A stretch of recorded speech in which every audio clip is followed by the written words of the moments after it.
H.R. 8580 does all this while staying true to our shared values and curbing the worst impulses of a woke administration. It prohibits taxpayer dollars from being used for abortion while including exceptions for rape, incest, and the life of the mother, consistent with the Hyde Amendment language. The White House has allowed their woke agenda to define every aspect of their administration, even their obligation to defend our nation. H.R. 8580 refocuses the Department of Defense on its core mission. It prohibits the use of funds to advance critical race theory and prevents the implementation, the administration, or the enforcement of the Biden administration's DEI initiatives. Mr. Chairman, you referred to all of this as, combating democratic wokeness. I got to tell you, if my daughter were here right now, she wouldn't consider protecting women's reproductive rights woke. She'd be wondering why you're trying to take away rights that her mother had that she no longer has. So this isn't about wokeness. This is about doing what is right. We have two bills that we will consider today. First is House Republicans' fiscal year 2025 proposal for military construction appropriations. MILCON should be one of the least controversial funding bills Congress passes each year. And let me set the record straight. This is not a typical MILCON bill.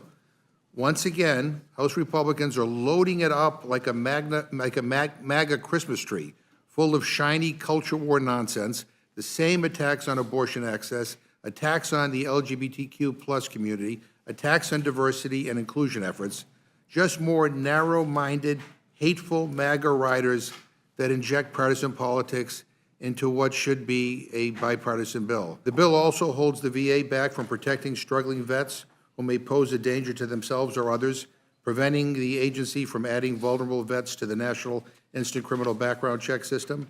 And this bill zeroes out funding for climate change and resilience projects, something that will jeopardize our national security because it means our military installations will not be prepared for the realities of climate change.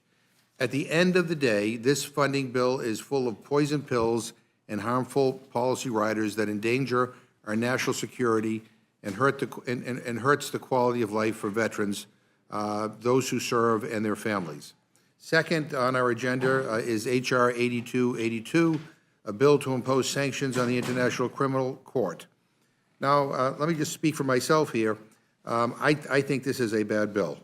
The International Criminal Court is an important institution, and those who care about human rights would certainly agree with that assessment. And I think that it is not in America's moral or strategic interest to attack the court for attempting to do its job.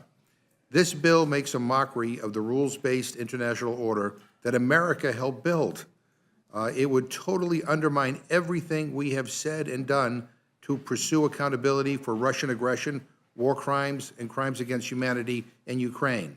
Should this bill pass, it would completely isolate us internationally, including and especially from our closest allies, and it would deepen accusations of hypocrisy that have already caused a mind-boggling level of damage to the reputation of the United States and our soft power capabilities. People don't have to like every action by the ICC, but I would point out to my colleagues that this is the beginning of a process. And with all due respect, at the end of the day, this isn't about a particular government or a particular illegal armed group. This is about the victims. This is about the victims, and it is about preventing even more victims. And for all that is being said on this topic, I rarely hear my colleagues on the other side talk about the victims in Israel who were viciously attacked on October 7th, and the Palestinian victims who continue to be bombed and who continue to be denied basic essentials like food and medicine. So, I look forward to a robust debate, and I thank all of our witnesses for being here, and I yield back.